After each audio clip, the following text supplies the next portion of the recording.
भारत का पहला साम्राज्य जिसने इतिहास की दिशा बदल दी। ईसा पूर्व 4वीं शताब्दी भारत छोटे छोटे राज्यों में बटा था। मगध पर नंद वंश का शासन था। राज्य समृद्ध था, लेकिन प्रजा असंतुष्ट। तक्षशिला में एक ब्राह्मण शिक्षक अपमानित हुआ। वह था चाणक्य। उसने प्रतिज्ञा ली नंदवंश का अंत।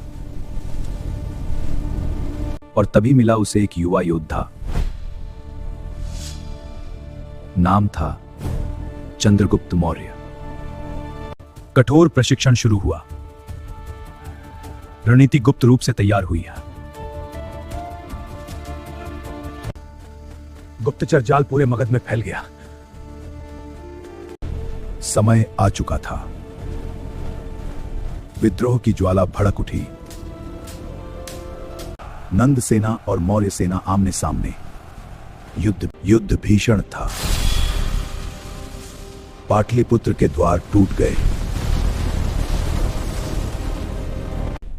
और अंततः पाटलिपुत्र के राजमहल में प्रवेश हुआ और मगध पर भी अधिकार स्थापित हो चुका था। ओम शांति शांति शांति। और जन्म हुआ मौर्य साम्राज्य का। शासन केवल तलवार से नहीं चलता, नीति से चलता है। अर्थशास्त्र बना शासन की नींव। व्यवस्थित कर प्रणाली, विशाल और अनुशासित सेना, मंत्रि परिषद निर्णय लेती थी। सड़कें और व्यापार मार्ग विकसित हुए। व्यापार फला फूला। चंद्रगुप्त के बाद आए बिंदुसार। साम्राज्य दक्षिण तक फैल गया था। फिर आया एक योद्धा और उसी राजवंश से आगे बढ़ते हुए सिंहासन तक पहुंचा एक और शक्तिशाली शासक, सम्राट अशोक। कलिंग स्वतंत्र था। युद्ध शुरू हुआ। धरती रक्त से लाल थी। अशोक भीतर से टूट गया। उसने बौद्ध धर्म अपनाया।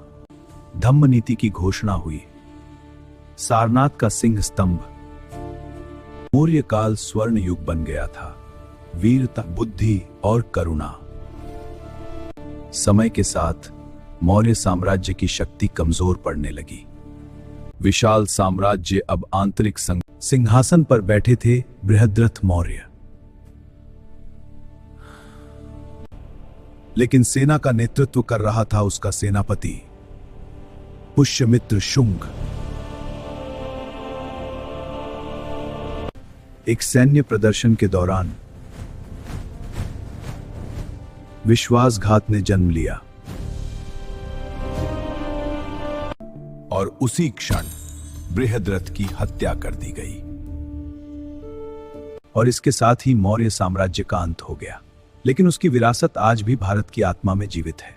यही है मौर्य साम्राज्य की विरासत और एक स्वर्णिम। ऐसी ही सच्ची और रोचक ऐतिहासिक कहानियों के लिए एपिक हिस्ट्री स्टूडियो को सब्सक्राइब करें और बेल आइकन जरूर दबाएं।